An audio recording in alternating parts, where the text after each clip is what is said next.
Nia Carter kept her spine straight as the velvet curtains parted.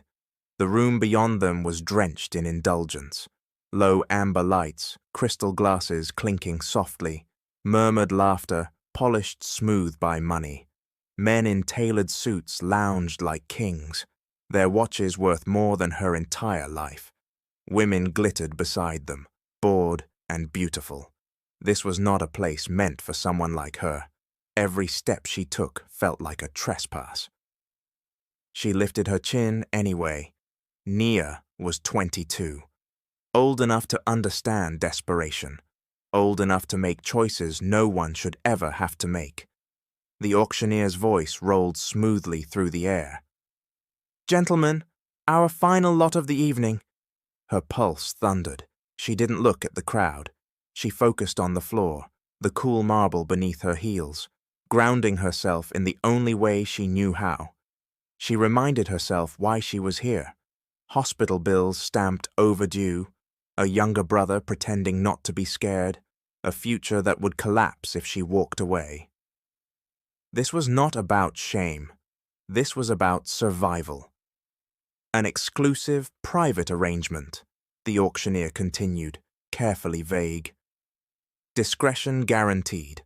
All parties are of age. The word age echoed in her head, absurdly loud. Across the room, Malcolm King arrived late. He slipped into his seat without ceremony, shrugging off his coat as if this were just another stop on a long night. Billionaire, investor, playboy. The kind of man tabloids loved and moralists hated. Malcolm had seen it all. Art auctions, offshore deals, indulgences designed to shock. This room usually bored him, until he looked up. She wasn't dressed provocatively. That was the first thing that struck him. No coy smile, no practiced seduction.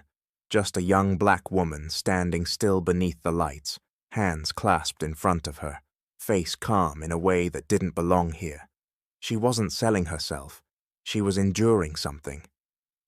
The bidding started high. Malcolm barely noticed the numbers climbing.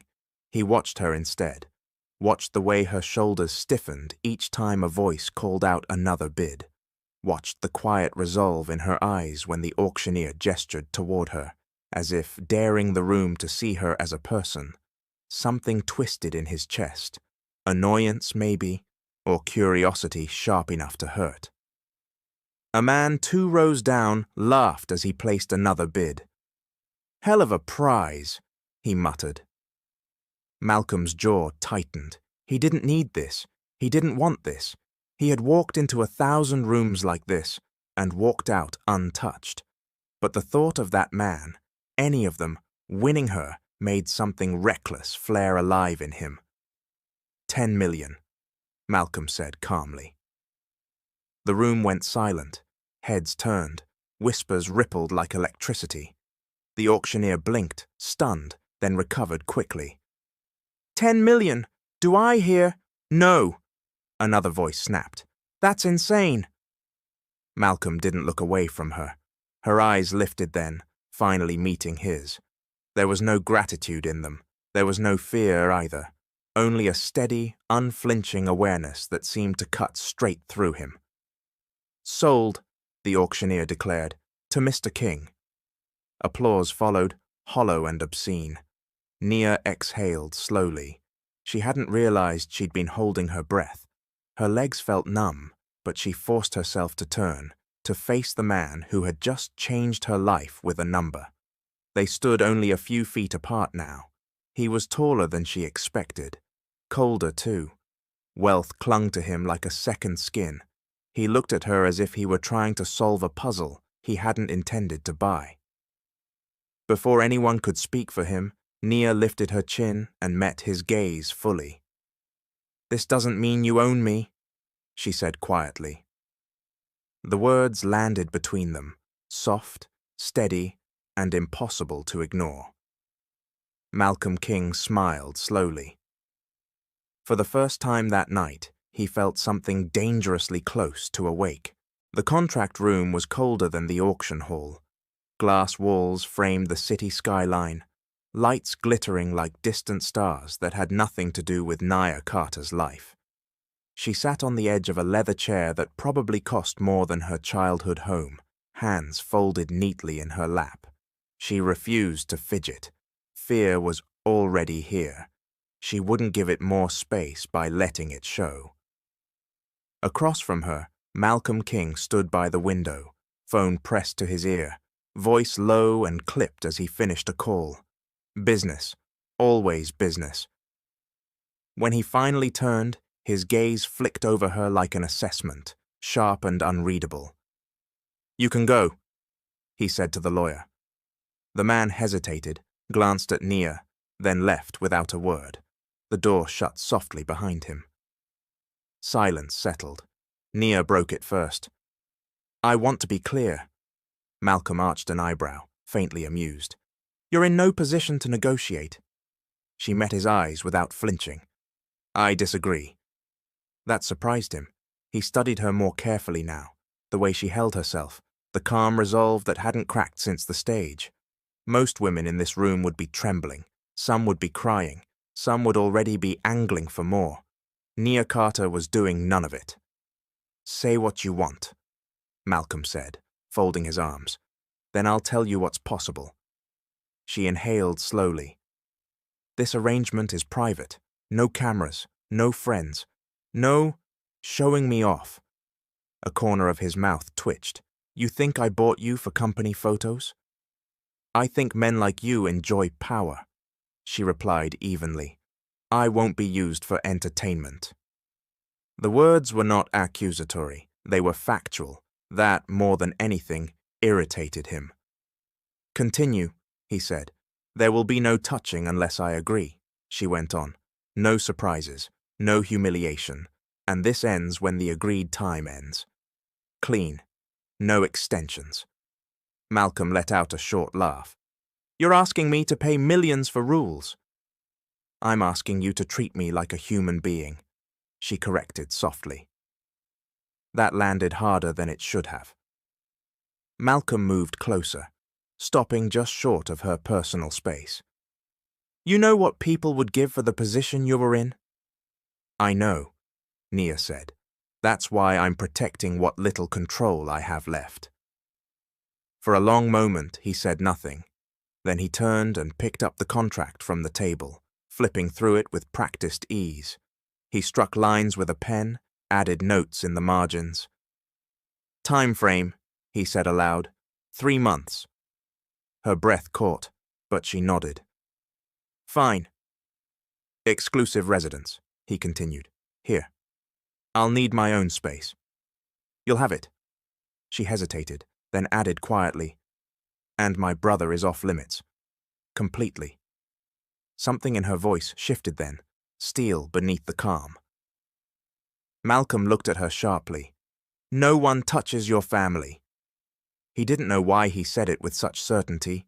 He only knew he meant it. He slid the contract across the table toward her. "Sign." Nia picked up the pen. Her hand shook this time. She hated that it did. She hated that he saw it. Before she could sign, Malcolm added one final line and pushed the paper back. Her eyes narrowed as she read it. Clause 27.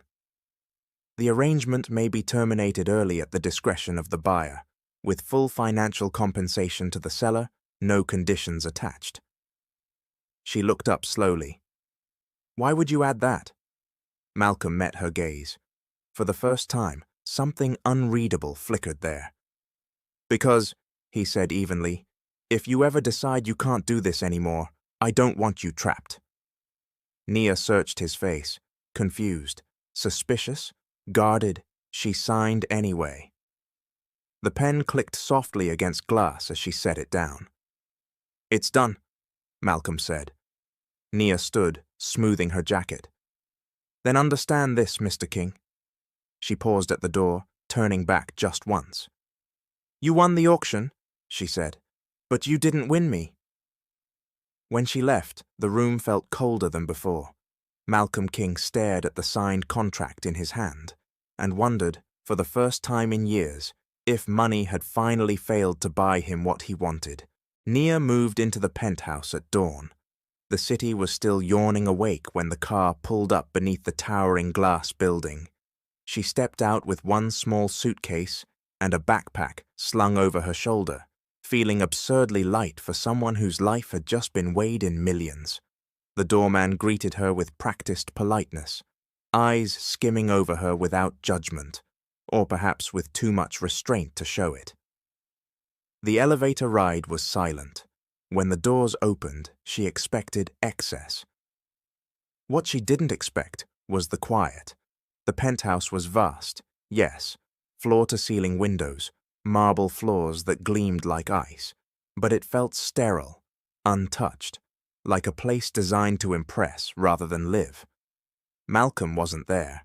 A house manager showed her to a private guest suite at the far end, complete with its own sitting room and balcony overlooking the river. "This area is yours," the woman said. "Mr. King prefers privacy." Nia nodded. She preferred distance. Left alone, she sat on the edge of the bed and let the silence press in. She traced her thumb over the fraying strap of her bag, grounding herself. This was temporary, 3 months, an arrangement. She would endure it the way she had endured everything else, quietly, with dignity. By noon, Malcolm returned. Nia heard him before she saw him. Low voices, laughter, the clink of ice in glasses. She stayed in her room, telling herself she had no interest in his world. Still, when she stepped out later to get water, she froze at the sound of his voice drifting from the open lounge.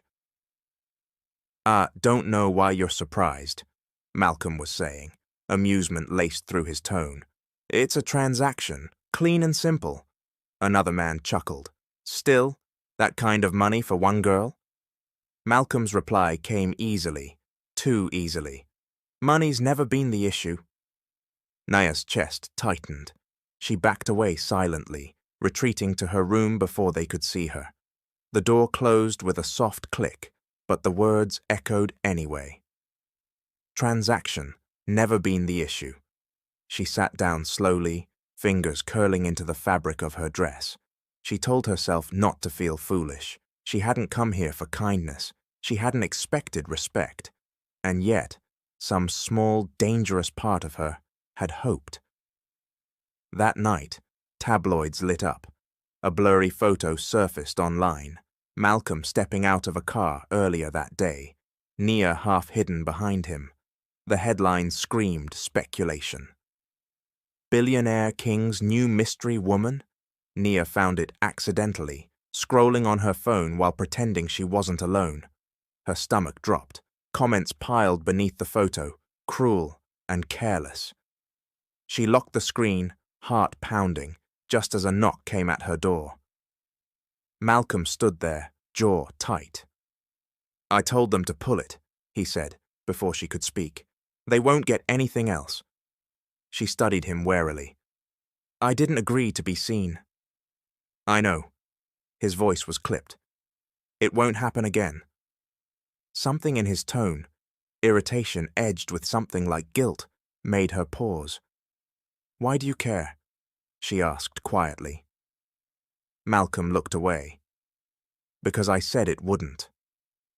That answer unsettled her more than indifference would have. Days passed in an odd rhythm.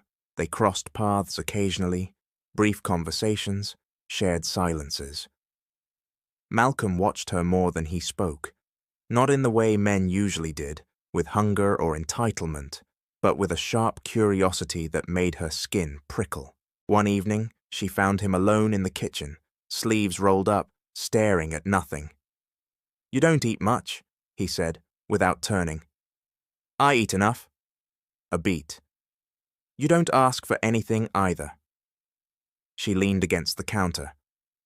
"I didn't come here to take." He looked at her then, really looked. "Then why did you come?" The question wasn't accusatory, it was genuine. "For my family," she said simply. Malcolm nodded once, no judgment, no pity. Later that night, unable to sleep, Nia wandered onto the balcony. The city stretched endlessly below her, loud and alive. She wrapped her arms around herself, breathing in the night air, until voices drifted up from the living room again. "I won't get attached," Malcolm was saying into his phone. "I didn't buy her for love." Nia closed her eyes. The words slid under her skin, sharp and final. She stood there for a long moment, staring out at the city, reminding herself of the truth she couldn't afford to forget. This was never meant to change him. It was only meant to save her. Malcolm King hated the South Side. The thought came to him uninvited as his car rolled past cracked sidewalks and boarded storefronts, past murals faded by time and weather. This wasn't his world. He'd fought too hard to escape places like this, places where ambition was survival, where failure was inherited. He hadn't been back in years, and yet here he was. "Just drop me here," he told the driver abruptly. The car slowed to a stop. Malcolm stepped out, adjusting his coat as if it were armor. The driver hesitated. "Sir, I'll call when I'm ready." The car pulled away, leaving Malcolm standing alone on a street that smelled like exhaust and fried food, laughter drifting from somewhere nearby. He scanned the block until he spotted Nia across the street, a paper bag tucked under her arm as she walked toward a narrow brick building. She froze when she saw him. "What are you doing here?" she asked, disbelief sharpening her voice. "I wanted to see where you came from," he said simply. Her eyes narrowed. "This isn't a tour." "I know." For a moment she looked like she might turn around and walk away. Instead, she sighed and unlocked the building door. "Don't make this a spectacle." Inside, the stairwell was dim but clean. Children's voices echoed from above. When they reached the apartment, the door flew open before Nia could knock. "Nia!" A teenage boy grinned, relief lighting his face. "You're back early." "This is my brother, Jamal," she said, guarded. "Jamal, this is Malcolm." Jamal looked Malcolm up and down, unimpressed. "You rich or something?" Nia hissed his name, mortified. Malcolm surprised them both by laughing. "Something like that." The apartment was small but warm. Family photos lined the walls. A sense of life, real life, pressed in on Malcolm, in a way penthouses never did. He watched Nia move through the space, softer here, less guarded. This was where her strength came from. Later, as Jamal retreated to his room, Nia crossed her arms. "You didn't have to come." "I know," Malcolm said. "I wanted to." She studied him, searching for mockery, judgment, anything, finding none unsettled her. "Why?" He hesitated. Honesty felt dangerous. "Because I needed to understand what you were protecting." Something shifted in her expression, not gratitude, not trust, but acknowledgement. That night, Malcolm made a call. By morning, the hospital debt was gone. Nia found out 3 days later. She was sitting at the kitchen table in the penthouse, sipping tea she hadn't asked for, when her phone rang. Her aunt's voice came through, breathless and laughing through tears. "They cleared it, baby," she said. "All of it. Said it was handled. No explanation." Nia's hand tightened around the phone. "What?" "The bills, the hospital, everything." Her heart pounded as she ended the call slowly. There was only one person in the world who could do that with a signature. She found Malcolm in his office that evening. "You paid my debt," she said flatly. He didn't look up from his laptop. "I took care of a problem." "That wasn't your problem." "It is when it affects you." She slammed her hand on the desk. "You don't get to do that. You don't get to decide things for me." Malcolm finally looked up, irritation flaring. "I helped you." "You controlled me," she shot back. "That money was leverage." His jaw tightened. "I didn't ask for anything in return." "That's worse," Nia said quietly, "because now I owe you something I never agreed to give." Silence stretched between them, thick and heavy. Malcolm stood slowly. "I did it because I wanted to," he said. "Not because of the contract." She laughed bitterly. Everything here is because of the contract. He opened his mouth to argue, then stopped. For the first time, he had no defense. Nia stepped back, eyes shining with unshed tears. "I didn't come here to be saved," she said. "I came here to survive." When she walked out, the door closing softly behind her, Malcolm remained standing alone in the office. For the first time in years, the power he wielded felt like a curse, and the silence she left behind was louder than any accusation. The dress arrived without a note. It hung in the doorway of Nia's room like a challenge. Midnight blue silk, elegant in a way that whispered rather than shouted. No sequins, no plunging neckline, just clean lines and quiet luxury.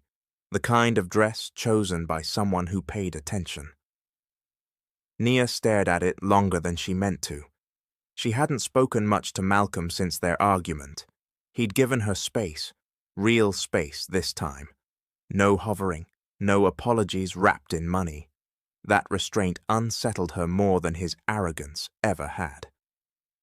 A soft knock came at her door. "Car leaves in 20 minutes, the house manager said gently. "Mr. King requests your presence." Requests, not demands. Nia exhaled and reached for the dress. The charity gala was held at a museum overlooking the river, marble columns glowing under floodlights. Cameras lined the entrance, flashes bursting like fireworks as Malcolm stepped out of the car. He looked every inch the man the world expected. Tailored tux, easy confidence, a smile sharpened by money and power. Then he turned and offered his hand. Nia hesitated only a second before taking it. The crowd murmured, heads turned, whispers followed them as they walked inside together. She could feel the weight of it, the assumptions, the curiosity, the judgments, but Malcolm's grip was steady, grounding. "You don't have to stay long," he murmured. "We make an appearance, donate, leave." She nodded. "This is part of the cover." "Yes," he said. Then, after a beat, "But I won't let them tear you apart." Something about that made her chest tighten. Inside, the air buzzed with champagne and old money. People greeted Malcolm warmly, eyes flicking to Nia with open curiosity. Some smiled politely. Others didn't bother hiding their disdain. "So, this is her," a woman said lightly as they approached, her gaze assessing. "Beautiful, expensively bored." "You've been quiet lately, Malcolm." "Busy," he replied smoothly. Nia felt it then. The shift.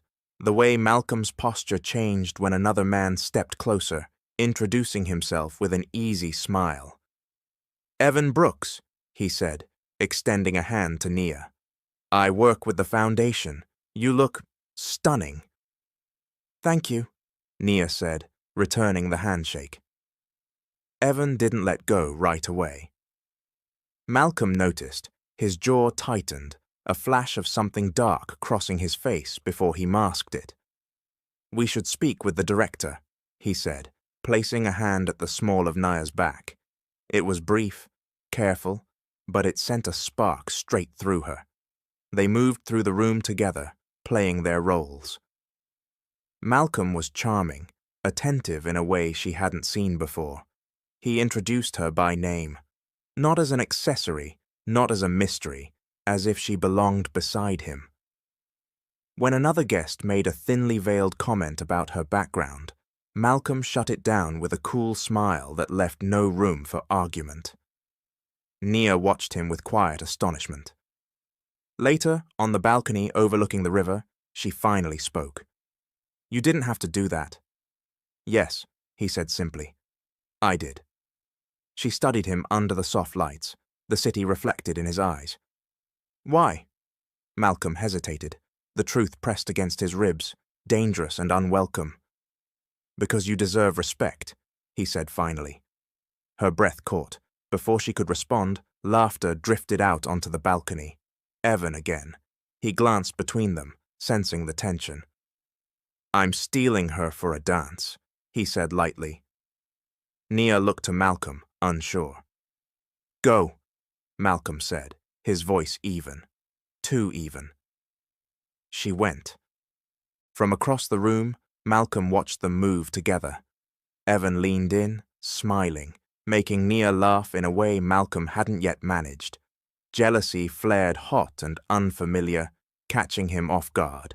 He told himself it was territorial instinct, pride, nothing more. But when Evan's hand slid a little too low on Nia's back, Malcolm's patience snapped. He crossed the room and interrupted without apology. "She's tired." Nia blinked. I'm fine." Malcolm met her gaze, something unspoken burning there. "We should leave." Evan raised his hands, amused. "Didn't mean to offend." "You didn't," Malcolm said coolly. "But the night's over." The drive back was silent. In the elevator, the tension became unbearable. The doors slid shut, sealing them in glass and steel. Nia turned to him, frustration simmering. "You don't get to decide who I talk to." "I didn't," Malcolm snapped.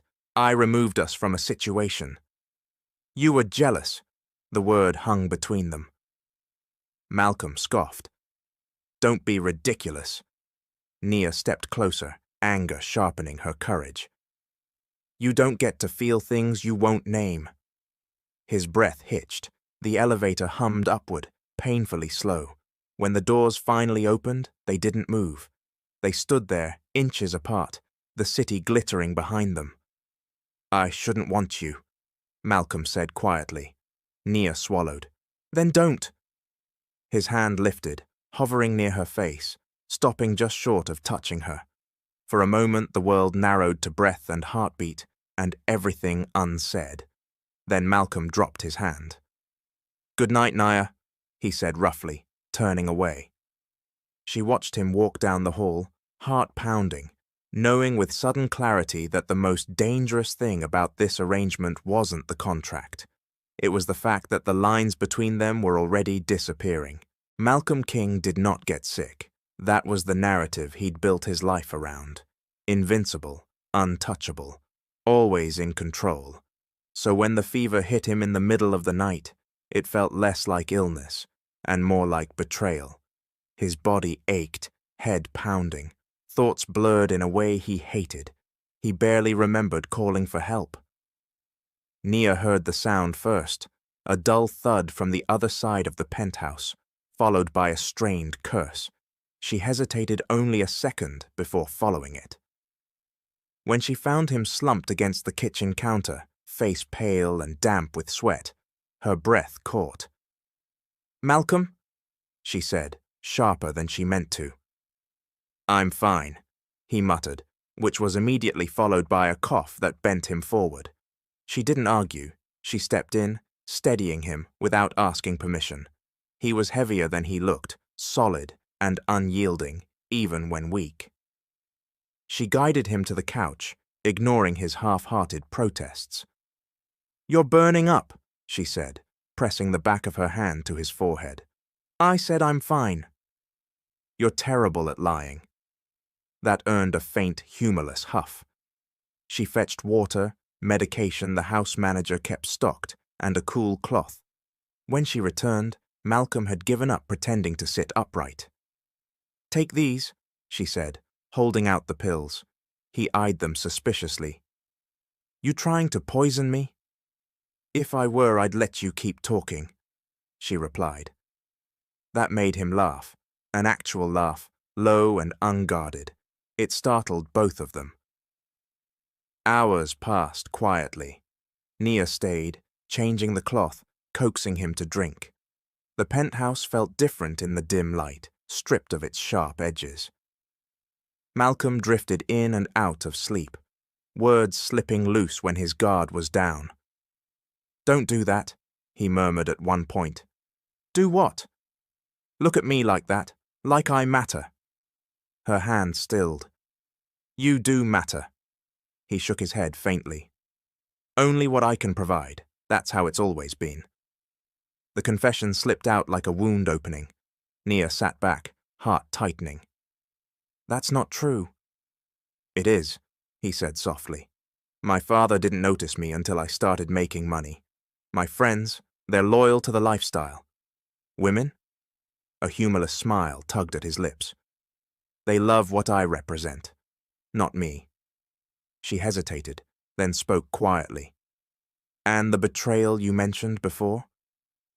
His eyes opened, unfocused but honest. She waited until the company went public. Then she took what she could and disappeared. Said I was incapable of love anyway. Nia absorbed that in silence. It explained too much. You believed her, she said. Yes. She reached out without thinking, her fingers brushing his wrist. He stilled, but didn't pull away. I don't, she said simply. His gaze shifted to her, something raw flickering there. You should. I don't know you well enough to hate you, she replied, but I know enough to see you're not empty.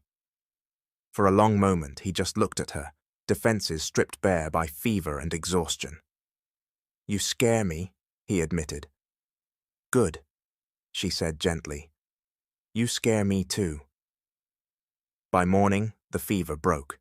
Malcolm woke to sunlight filtering through the windows and the faint smell of coffee. For a moment, he didn't remember where he was or why his chest felt so tight.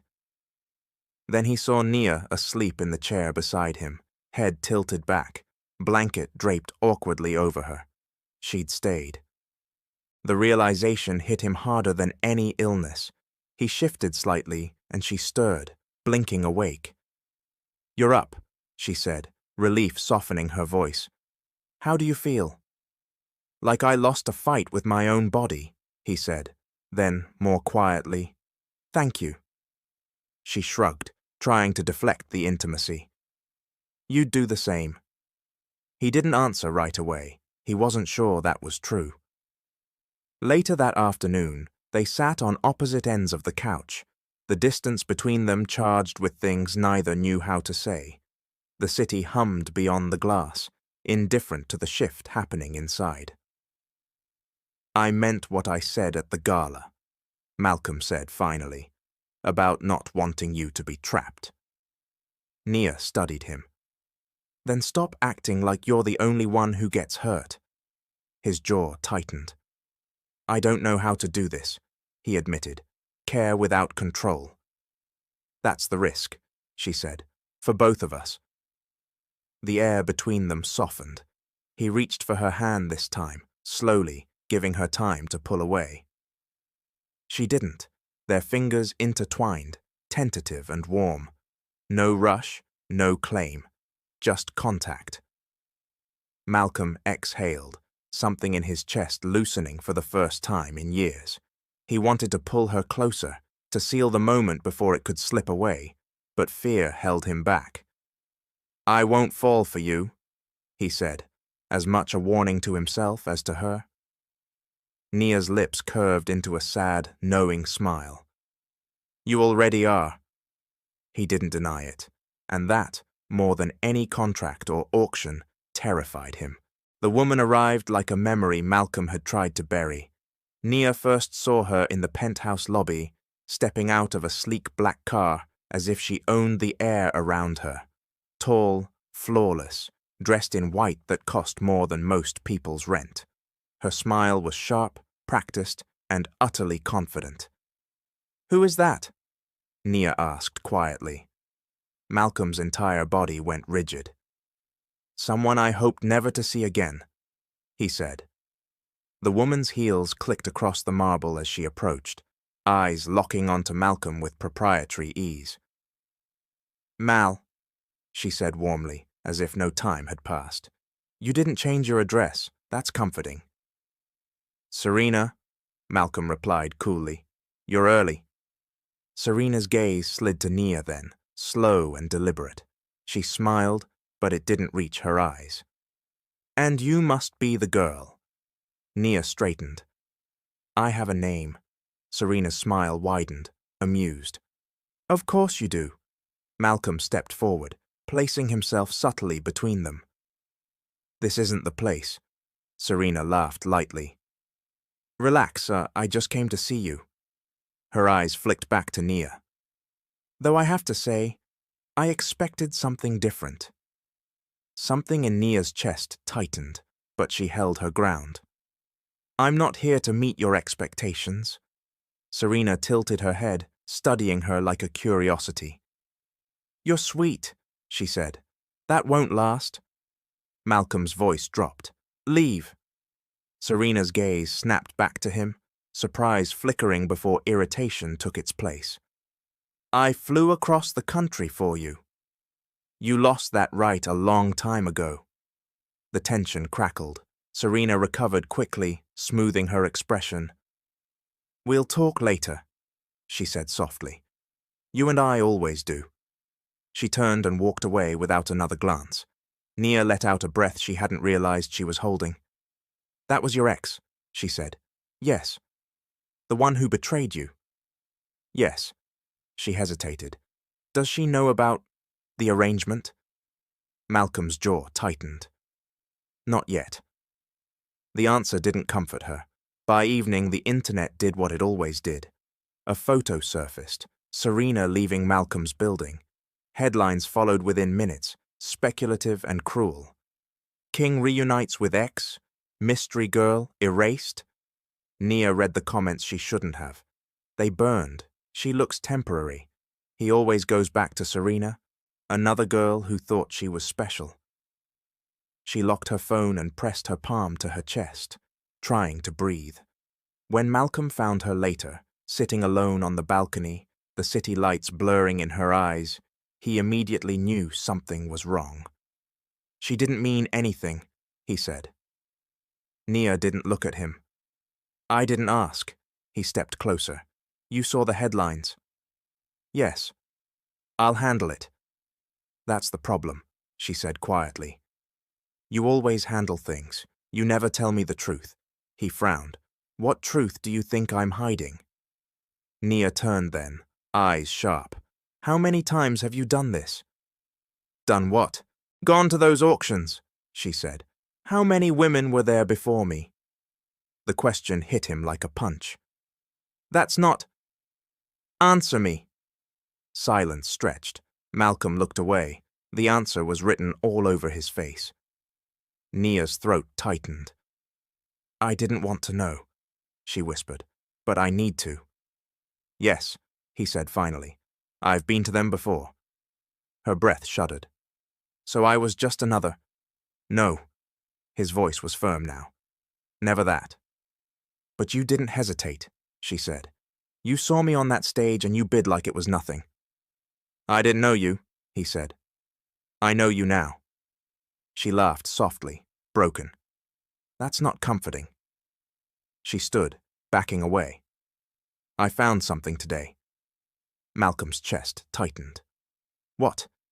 She held out her phone. On the screen was an anonymous message. Photos of past auctions, masked bidders, Malcolm unmistakable among them. Time-stamped, documented.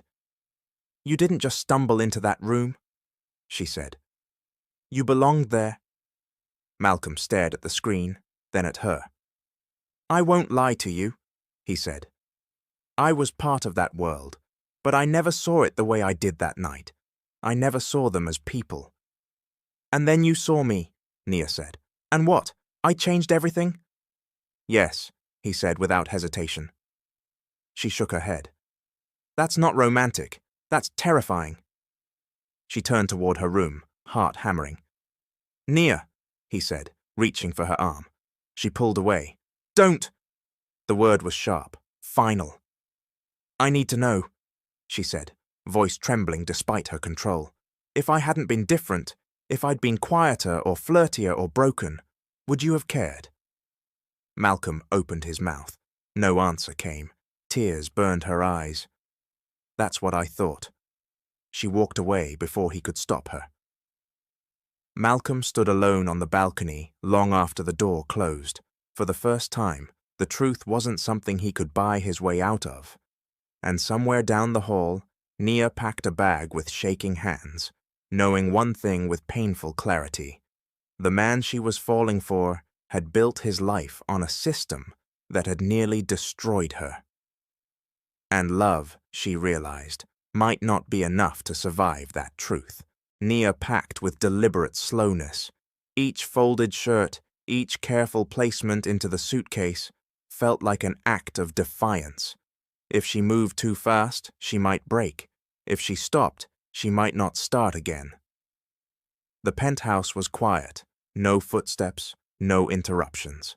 Malcolm had given her space. Whether out of respect or fear, she didn't know. Her phone buzzed on the bed beside her. "Jamal, you okay?" "Auntie said you sounded tired." She stared at the message until the words blurred.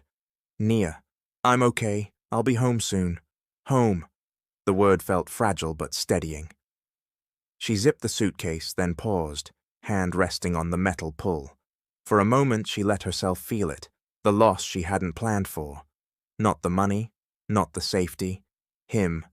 The way he looked at her when he thought she wasn't watching. The way his voice softened when he said her name. She hated herself for how much that hurt. When she stepped into the hall, Malcolm was there. He hadn't heard her leave. Or maybe he had, and had been waiting, wrestling with whatever words he thought might save this. He looked tired in a way no fever could explain. Eyes shadowed, shoulders tense. "You're leaving," he said. "Yes." He nodded once, absorbing it. "Let me explain." She shifted the suitcase to her other hand. "You already did."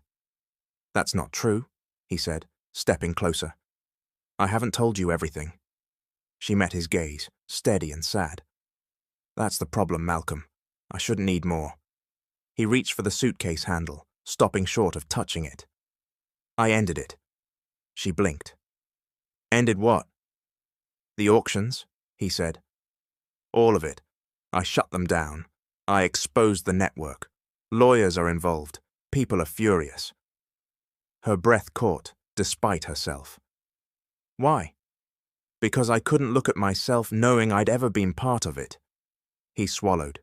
"Because of you." "That doesn't fix what already happened," she said gently. "I know." His voice roughened. "But it matters." She considered him in silence. He looked sincere. He sounded changed, and that terrified her more than if he hadn't. "Change that depends on one person isn't stable," she said. "It's pressure. It breaks." "I'm not asking you to be my reason," he said. "I'm telling you that you were my wake-up call." She closed her eyes for a brief second, gathering strength. "You don't get to build redemption on my pain." The words landed hard. Malcolm flinched as if struck. "Then tell me what to do," he said quietly. "Tell me how to make this right." Nia opened her eyes. "You can't. Not with me." Silence pressed in around them, thick and unforgiving. "I meant what I said," he added, voice low. "About the clause. You can leave with everything, no conditions." "I know," she said, "and I'm grateful." "That's not all," he said, pulling a folder from the table nearby. He handed it to her. "Your brother's scholarship, your aunt's mortgage, everything is handled, legally, transparently." Her throat tightened. "You promised no leverage." "This isn't leverage," he said. "It's an apology. Ito Nia Paji." The penthouse felt like a museum after closing hours. Too quiet, too hollow. Malcolm stood in the center of the living room, surrounded by the echoes of a life he no longer recognized. Half the furniture was gone. Sold, donated, removed without ceremony. The walls were bare where art once hung simply to signal wealth. What remained was space and silence. He had chosen this. The board meeting that morning had been brutal. "You're asking us to accept losses that could take years to recover from," one director snapped. "I'm asking you to accept responsibility," Malcolm replied evenly. Another leaned forward. "You've tied the company's name to a scandal. Investors are nervous." "They should be," Malcolm said. "So should we." The room had gone cold then. "You're willing to give up controlling interest?" someone asked incredulously. "Yes." The word had felt like a guillotine dropping, clean, final. By the time the meeting ended, Malcolm King was no longer untouchable. He was still wealthy, still powerful by any reasonable measure. But the empire he'd built on unchecked dominance was cracked down the middle. The press called it madness. His former friends called it self-destruction. Malcolm called it necessary, because every time he closed his eyes, he saw her. Not the woman on the auction stage, but Nia in the kitchen, sleeves rolled up, arguing with him about control. Nia asleep in the chair beside him while he burned with fever. Nia walking into the elevator, telling him not to follow unless he could come without power. He hadn't followed, but he hadn't stood still either. The knock at the door came just after sunset. Malcolm didn't bother checking who it was. He already knew. Serena stepped inside like she still belonged there, eyes sweeping the stripped-down space with open disdain. "You really did lose your mind," she said. "You should leave," Malcolm replied calmly. She laughed. "You threw away everything for her." "For myself," he corrected. She crossed her arms. "She's gone. And what did it get you? Your bleeding money, influence, reputation." Malcolm met her gaze, unflinching. "I can live with that." Serena's smile faded. "You think this makes you noble? It doesn't erase what you are." "No," he said, "but it stops me from being worse." She stepped closer, voice lowering. "Come back with me. We can fix this. You and I, we always knew how to survive." Malcolm shook his head. "Survival isn't enough anymore." Her eyes hardened. "She didn't even choose you." The words were meant to wound. They did, but not the way she intended. "You're right," Malcolm said softly, "and that's the point." Serena stared at him, then scoffed. "You'll regret this." "Maybe," he said, "but I won't regret letting you go." She stormed out, heels echoing sharply against the floor. Malcolm exhaled slowly, a strange sense of relief settling in his chest. Across the city, Nia was locking up the art center when a familiar voice stopped her short. "Ms. Carter?" She turned, heart skipping. A woman stood near the doorway, mid-40s, dressed simply, eyes kind but cautious. "Yes?" "My name is Denise Wright," the woman said. "I'm with a non-profit that supports survivors of exploitation." Nia stiffened instinctively. "How did you find me?" "Malcolm King gave us your name," Denise said quickly. "Not your address. He told us not to contact you unless you reached out first. I know this is sensitive." Nia studied her, pulse racing. "Then why are you here?" Denise hesitated. "Because he asked me to tell you something, and only if you wanted to hear it." Nia's fingers tightened around her keys. "What?" "That he testified today, publicly, against people far more powerful than him." Her breath caught. "Why are you telling me this?" "Because," Denise said gently, "he didn't do it quietly. He didn't shield himself. He didn't ask for immunity." Nia swallowed hard. "That doesn't change what happened." "No," Denise agreed, "but it may change what happens next. For others." Nia nodded slowly. "Thank you." Denise smiled faintly. "For what it's worth, he never spoke about you like a possession, only like a mirror." When Nia was alone again, she sat on the steps outside the center, the city humming around her. She pressed her palms together, breathing through the familiar ache in her chest. She didn't want to care, but she did. The threat came 3 days later. Malcolm was in his office, now little more than a desk and a laptop, when his phone rang. "You're making enemies," the voice on the other end said coldly. "This crusade of yours, it ends, or the girl pays the price." Malcolm's blood ran cold. "If you touch her—" "You don't have the leverage you think you do anymore," the voice cut in. "Choose wisely." The line went dead. Malcolm didn't hesitate. He grabbed his coat and keys, heart pounding, fear sharper than anything he'd felt before. Not for himself, But for her, he called every contact he had left, set protections in motion, exposed names he'd planned to hold back. By the time he reached Nia's neighborhood, the sky was dark and heavy with rain. He spotted her at the bus stop, coat pulled tight around her, unaware of the danger brushing past her life. He didn't approach. He stayed across the street, watching as two unfamiliar men slowed nearby, then abruptly turned away as a black SUV rolled silently into view. Security, in place, safe. Only then did Malcolm allow himself to breathe. Nia looked up then, as if sensing something. Her gaze crossed the street and landed on him. They froze. Rain fell between them, blurring the world. Malcolm stepped forward, but stopped himself. No power, no control, no demands. Nia walked toward him instead, confusion and guarded emotion warring in her eyes. "Why are you here?" she asked. "To make sure you're safe," he said simply. Her voice trembled despite her composure. "And now?" "Now," he said, "I walk away again, unless you ask me not to." Silence stretched, filled with everything they'd broken and everything they'd survived. Nia looked at him, really looked, not the billionaire, not the buyer, the man who had fallen. "I'm not ready," she said honestly. He nodded. "Neither am I." She hesitated. "But, thank you." Malcolm gave a small, genuine smile. "For the first time in my life," he said quietly, "that's enough." He turned and walked away, rain soaking through his coat, heart heavy but clear. Behind him, Nia watched until he disappeared into the night, knowing the hardest part was no longer letting go. It was deciding whether, someday, she might let him back in.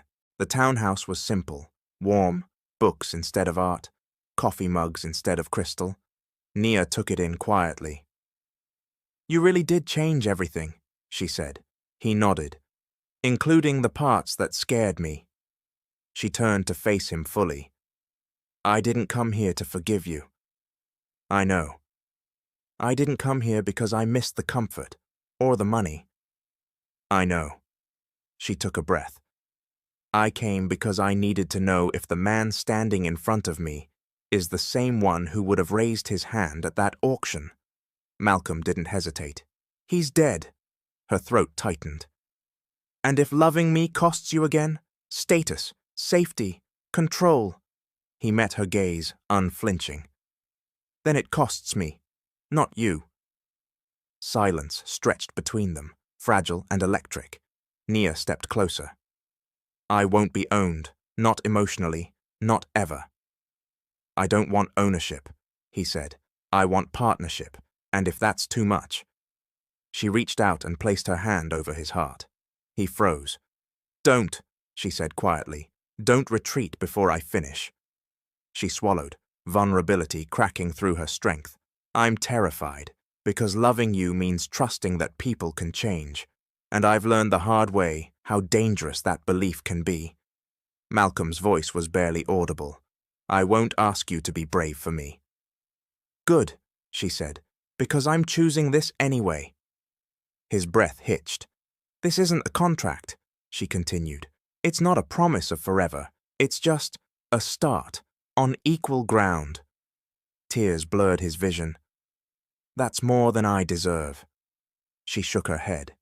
"Deserve isn't the point. Choice is." He leaned down slowly, giving her time to pull away.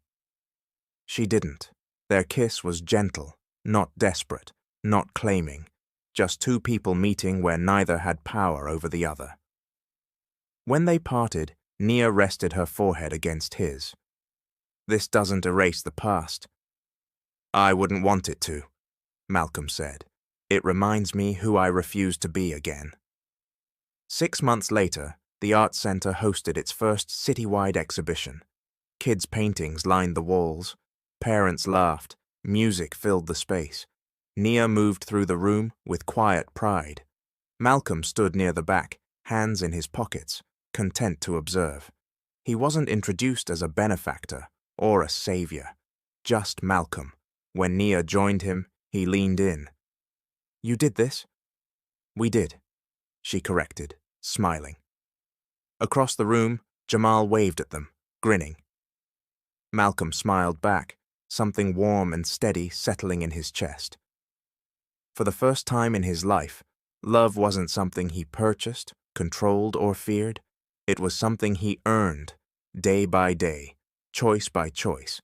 And Nia, standing beside him, knew the truth that had carried her through every hardship. She had sold nothing of herself that night, because the one thing that mattered most, her worth, had never been for sale. Here comes the end of the story. If I was able to make your day, comment Mr. Hope you made my day.